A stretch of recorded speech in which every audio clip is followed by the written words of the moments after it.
What is good, Ninja? OG over here from Player Essence, and welcome to another PE news video. Today, we've got some awesome information from a Payday 2 being done by a surprising studio to Final Fantasy 15 DLC going into 2019 and BlazBlue Cross Tag Battle info. So let's go ahead and get right into it. And we're going to start off with Sumo Digital. They are the developers behind Payday 2 on the Nintendo Switch, and that is somewhat surprising considering their background doesn't really have to do anything with shooters, but they were able to get the job in order to port over Payday 2. We first learned this from Nintendo Life. They reported on it when they did their review, and they saw the credits, and they saw Sumo Digital. Now, for those who don't know, Sumo Digital is best known for stuff like Sonic Racing Transformed, Little Big Planet 3 back in the day, and also Snake Pass on the Nintendo Switch. So they are a quality developer, but you know that the Nintendo Switch business is booming in terms of the port business when you got dudes like Sumo Digital getting jobs for stuff like Payday 2, Virtuos, and probably Panic Button. We're all tied up with different games. We do know that they're going to be bringing over a lot of different stuff. So yeah, this is definitely great to see. You want to see more studios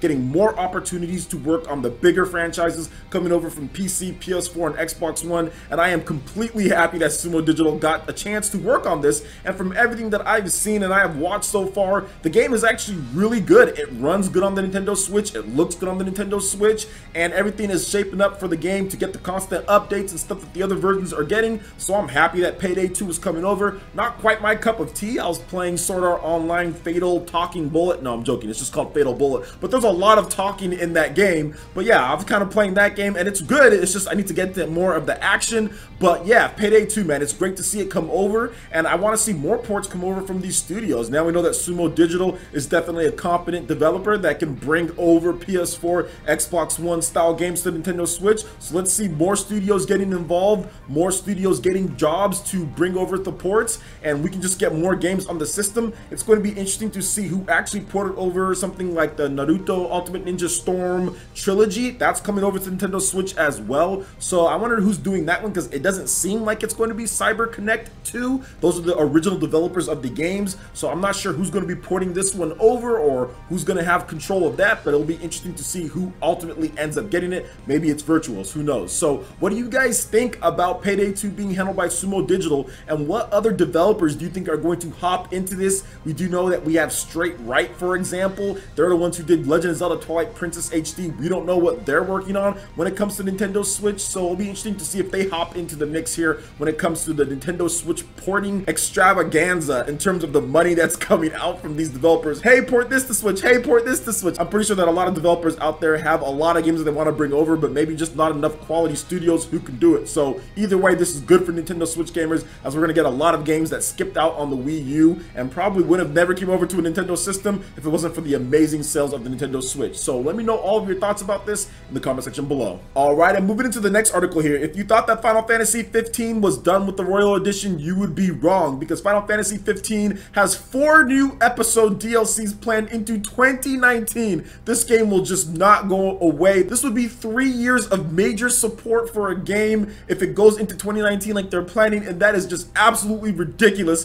for this style of RPG. But you know what? After 10 years almost of being in development or being announced, you got to make your money back some way, and this is exactly how they're doing it. So last year, Final Fantasy 15 director Hajime Tabata said during an Active Time Report live stream that 3 additional episode downloadable contents were planned for the game in 2018. Speaking during a newly published interviews with Japanese media, Tabata confirmed that the plan has changed to 4 episodes and they may not all launch in 2018. Now, there are some more tidbits in terms of what he had to say regarding Final Fantasy 15 Windows Edition, more on the interview and the 4 gamer interview. So there was a multitude of different things here. Final Fantasy 15, the Royal Edition is coming out very soon here, and there's going to be the Windows Edition for PC as well. You can grab the normal edition that you have here with a bunch of different updates in order to make the game better, quality of life updates and all of that. So you can still pick up the game for a good price if you want to hop into the world of Final Fantasy 15, but you might want to wait till the Royal Edition 2, because 4 more DLC packs after you're just about to sell the Royal Edition. People can literally just wait. I mean, but I guess they already announced this DLC, but this is just crazy.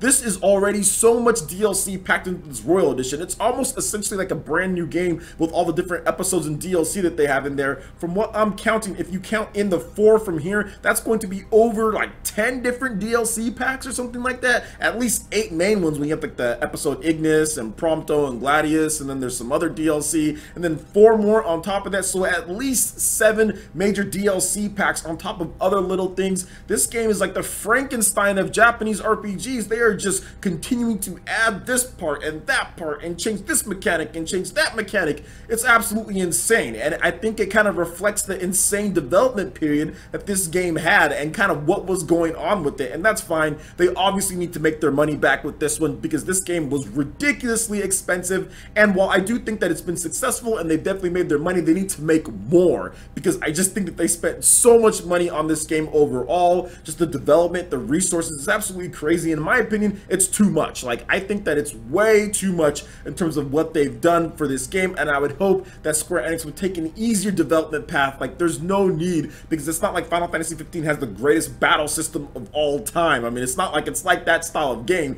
even with all the updates. So just calm down, Square Enix. Calm down and just go back to how you made the games before. Worrying about the combat first and let the other stuff just play out. Stop being so worried about high fidelity and the graphics and all that stuff. I just think that it's clouding the judgment when it comes to Final Fantasy and the mainline entries. But that's just my opinion on the matter. What do you guys think about this? Let me know your thoughts in the comment section below. Alright, and moving into the final article here, we have the BlazBlue Cross Tag Battle. The main visual has been revealed, so what you're probably going to see on the box art. Plus, we also have the game modes detailed as well, so the episode mode, tactics mode, survival mode, and more will be included in every copy of BlazBlue Cross Tag Battle, Nintendo Switch, PS4, and PC. So Arc System Works has revealed the main visual for BlazBlue Cross Tag Battle, as well as new information about the game modes. The main visual is illustrated by Higuchi Konomi and features 2 characters from each of the 4 works represented in the game: BlazBlue, Under Night and Birth, Persona 4 Arena, and Ruby. Now, the game modes in detail are the episode mode, and in the episode mode, players can enjoy an original story where battles unfold on the Phantom Field, a singular point where the world of 4 works represented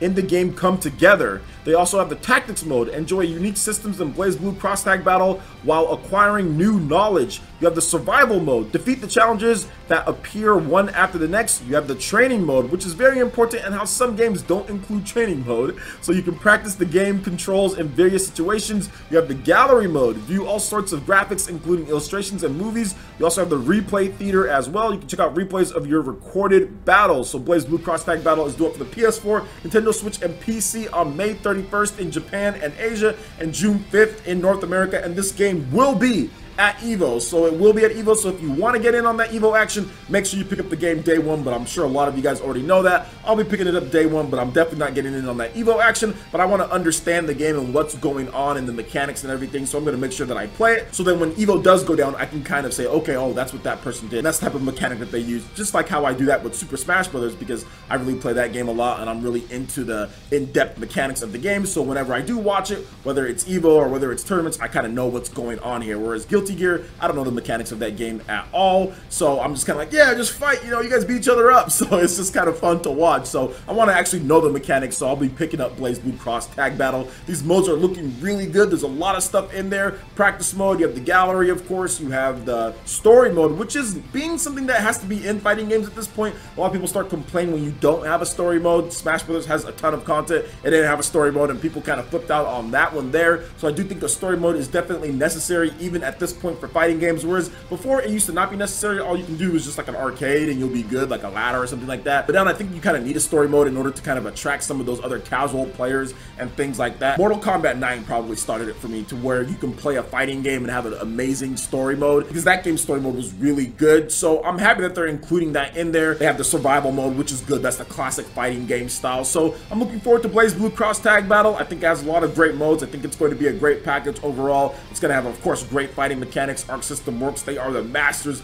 of fighting games at this point. Dragon Ball FighterZ is doing really well. Obviously, BlazBlue, Guilty Gear, they're on top of it when it comes to their fighters. So BlazBlue Cross Tag Battle, I think, is going to be added to the list of great stuff from Arc System Works, and it's great that it's coming to Nintendo Switch, one of the first mainline, no, actually the first mainline BlazBlue game to come over to a Nintendo platform. The 3DS had those spin-off thingies, we never got anything, and also the Wii U never got anything. So it's good to see BlazBlue Cross Tag Battle on the Nintendo Switch, them bringing this style of game over. I'm excited to play it, and I know a lot of you guys out there are happy about it and excited as well. So what do you guys think about all the different topics that we discussed today, when it comes from Payday 2 being done by Sumo Digital, to BlazBlue Cross Tag Battle and Final Fantasy 15 It Never Ends. That should be the subtitle. Final Fantasy 15 It Never Ends. The never-ending journey of Final Fantasy 15 with content Super Royal Edition coming in 2019 to a PS5/Xbox One X2